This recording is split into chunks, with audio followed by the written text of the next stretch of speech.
And after this day is over, the eternal life begins. The permanent life begins. The real life begins after this day of 50,000 years. Now there are two ahadith which quote the state of the believers during this day.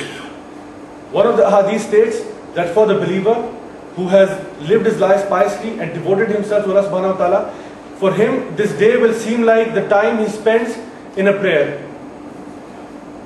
This day will seem as long as the time he spends in a prayer. In another hadith it has also been mentioned that this day will seem to a true believer as if it is the time between Asr and Maghrib. So time is relative. For a non-believer, this day will last 50,000 years, and it's a day when the sun will become very close, it will be burning hot, and only a few will be under the shade of the throne of Allah subhanahu wa ta'ala. These are the people who will be comfortable, and under that shade will be cool. Everything else will be very, very hot and very, very chaotic. Now, we talk about two terms which have been mentioned in the Holy Quran. One is dunya and one is akhirah. This world and the hereafter.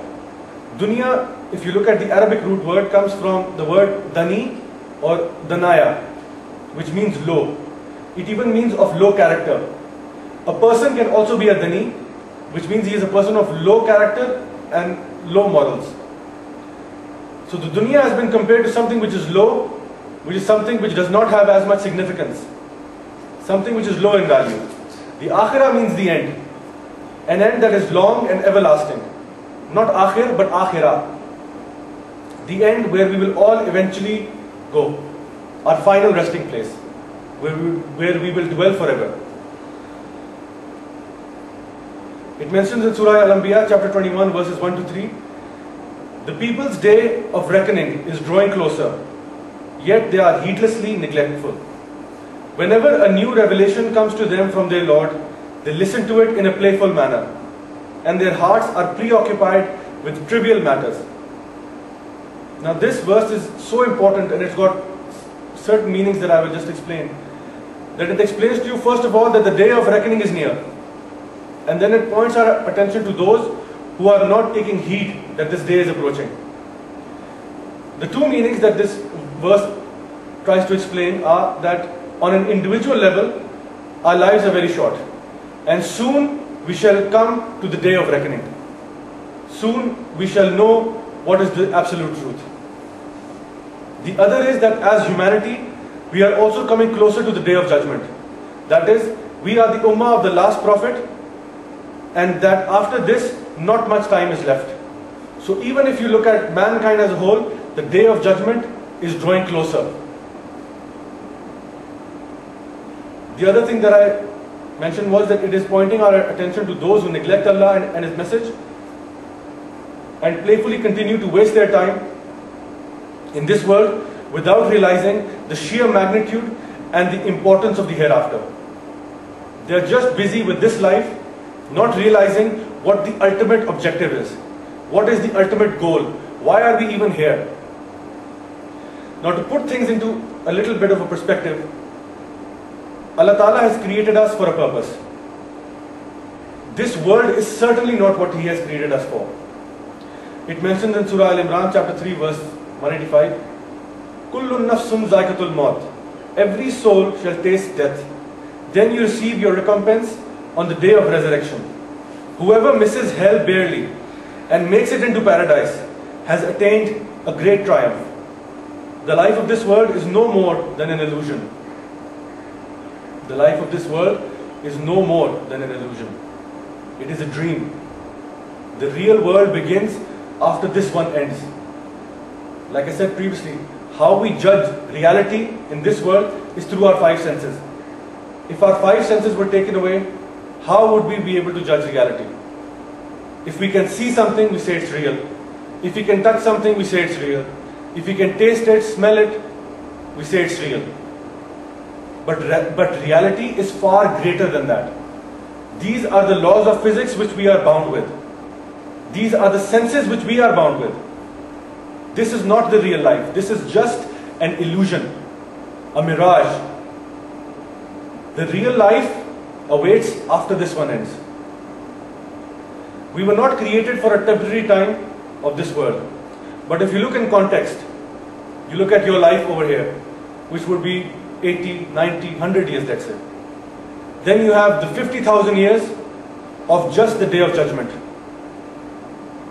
Then you look at the infinite life of the hereafter.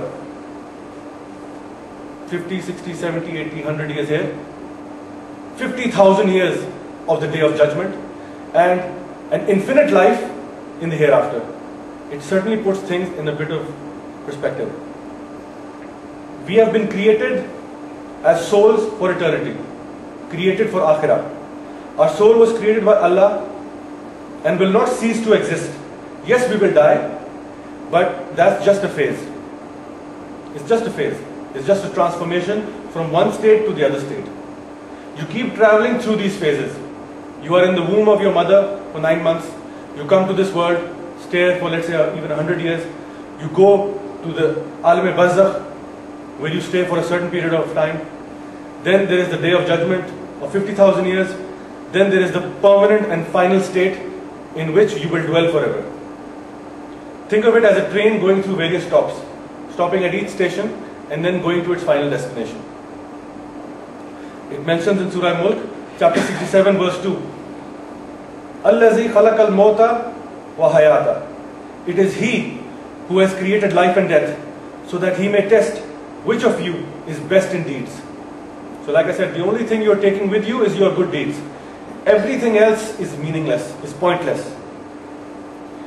Now let's also take into account what the proportions are of the dunya versus akhirah. It mentions in Surah Al-Imran, chapter 3, verse 133, and hasten toward the forgiveness of your Lord and paradise, whose width is that of the heavens and the earth, and it is prepared for the pious, self-controlling ones.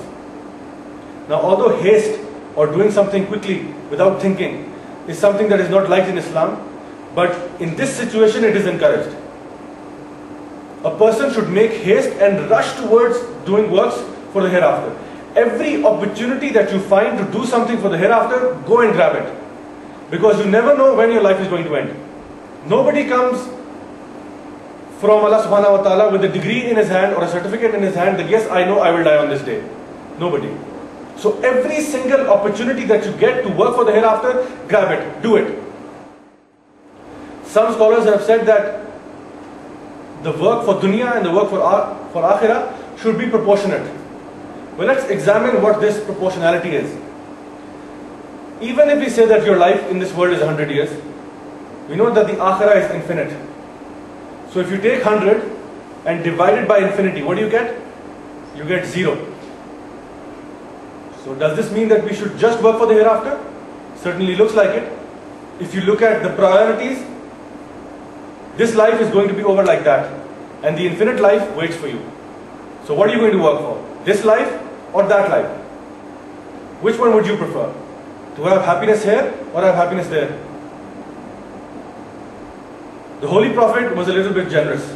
He said that the life of this world is like the feather or the wing of a mosquito. Not 2 wings, just 1 wing.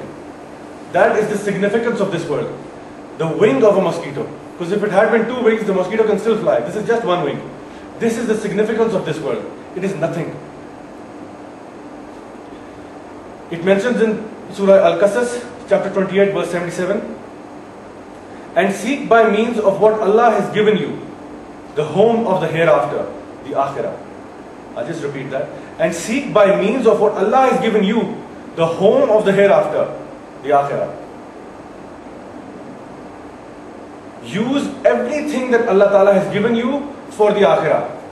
Your money, your strength, your intellect, your speaking ability, every single thing that Allah Ta'ala has given you, use it for the hereafter.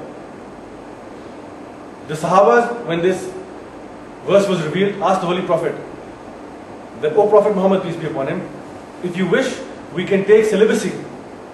We'll go and sit somewhere in a jungle and worship because we realize that this world is nothing.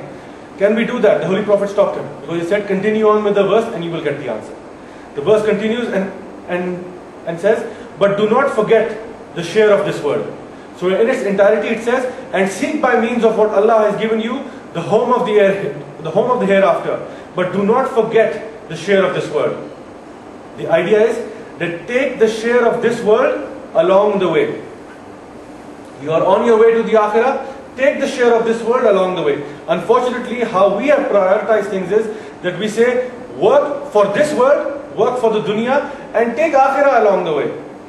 That every single thing I do will be for fame, for money, for building something for my own, for my children, X, Y, and Z. And akhirah, I will take it along the way. I will do a little bit of good deeds every now and then, and that's how I will prioritize my life. Whereas in the Holy Quran, it is the exact opposite. You work for the hereafter and take dunya along the way.